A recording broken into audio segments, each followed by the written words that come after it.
Today, we're going to go through the most important stretches that you should be doing if you have something called hemiplegic shoulder pain, post-stroke shoulder pain, or you are someone who is just struggling or finding it difficult to regain movement after a stroke.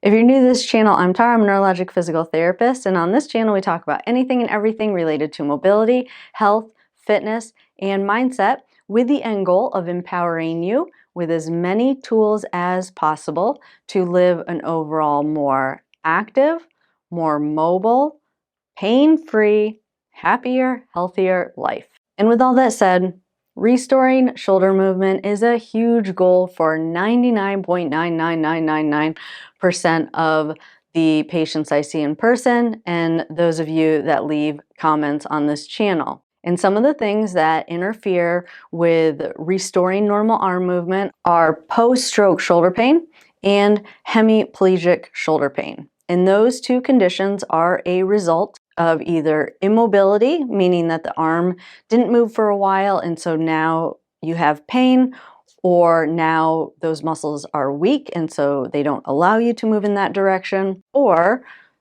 someone pulled on your arm or something weird happened with your arm early on in recovery, and so now you have a lot of pain in that arm when you move it. That can also interfere with restoring normal arm movement. And then there's lots of factors that contribute to those things and also factors that are kind of independent of those things.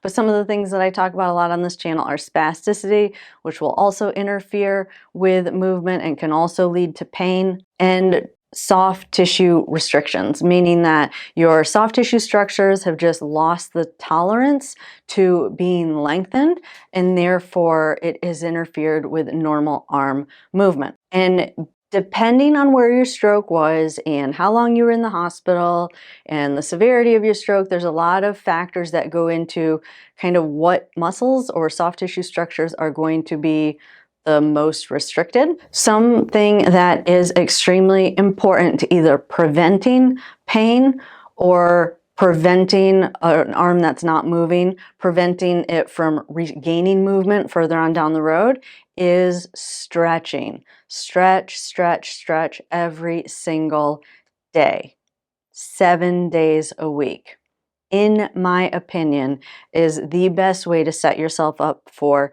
success and prevent pain. And the most important structures, or really just movements in general, that I think are really, really important to stretch into. So I'm not going to really define muscles today, which I do a lot. I've done a lot in other videos. But some of the areas that become the most restricted or most limited or interfere with movement the most are losing the ability for this entire arm to move backwards, starting at the shoulder. So all these muscles on the front of the chest become a little bit tighter, a little bit shortened, or lose the ability to move properly or lengthen properly. So we really want to focus on stretching all of those structures out. Definitely, especially if you're someone that you know you've had spasticity and you've had it for a long time, it's probably turned into some kind of like shortening at this point. So to kind of address that and some other soft tissue structures, if you have spasticity in the muscles that flex that arm up, so if your arm looks like that, is we want to lengthen all the structures on the front of the shoulder and the front of the arm, meaning that you have to move the arm backwards and keep the elbow straight at the same time to really stretch all of those structures out. And then the other one that is extremely limited, and I think it's due to a variety of factors, is reaching overhead with the arm externally rotated. There's a lot of structures underneath here that become shortened or develop a little bit of spasticity that want to pull that arm down. So we want to make sure and target all of those muscles as well.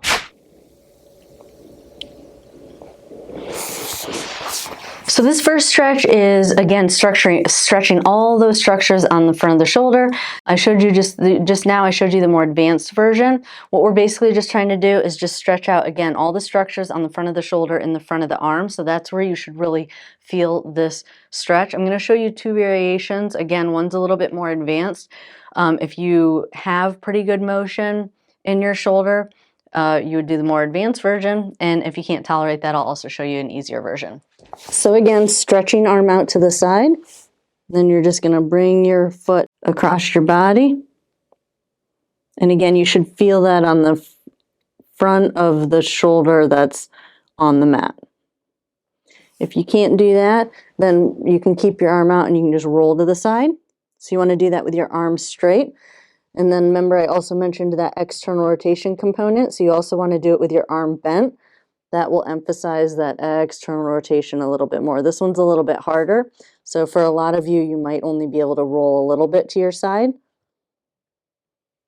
But if you can do that pretty good, then you can try and bring that foot back across your body.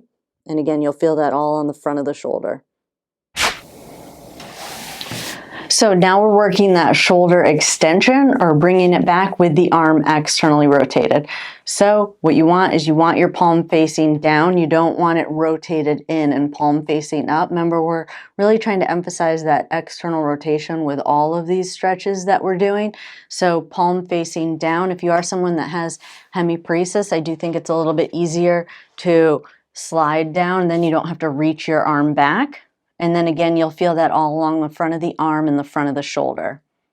And you're just going to hold it. You want to hold all these stretches for about a minute. I'm probably going to say that several times throughout this video, but it's really, really important that you hold these stretches for at least a minute. All right, so this is reaching overhead with that external rotation. So I do have a roll that I'm laying on. That's just to really allow your shoulder blades to kind of fall backwards. Those are the big flat bones on the back. That really is going to kind of deepen this stretch a little bit and really stretch out a lot of the structures that are tight after a stroke on the front of the shoulder. So again, palms facing up when you grab onto it. That's really important to get that external rotation.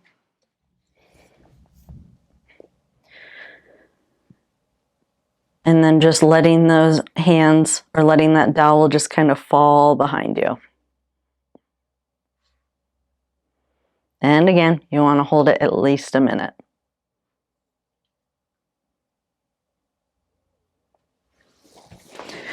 Now, you really do want to strap your hand to it. A lot of times people will start to hold it like this, and that's because they don't have the range of motion. So without you even noticing it, your hand's just going to start to rotate, and you'll end up holding it like this. So really strap your hand so that all your fingers are in contact with the dowel. And then sticking with the dowel, this is also an important stretch for all the structures underneath the shoulder. Again, the palms are facing up, so that the shoulder, the arms are maintain that externally rotated position. You're going to put your elbows out in front of you on the back of a chair, and you're just going to press your chest towards the floor. And again, you're going to hold it for a minute.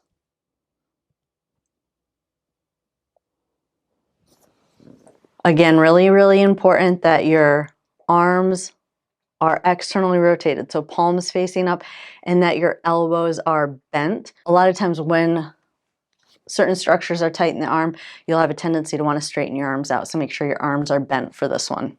And in my opinion, I think that this is probably the most important stretch right here and the hardest one for most people to do.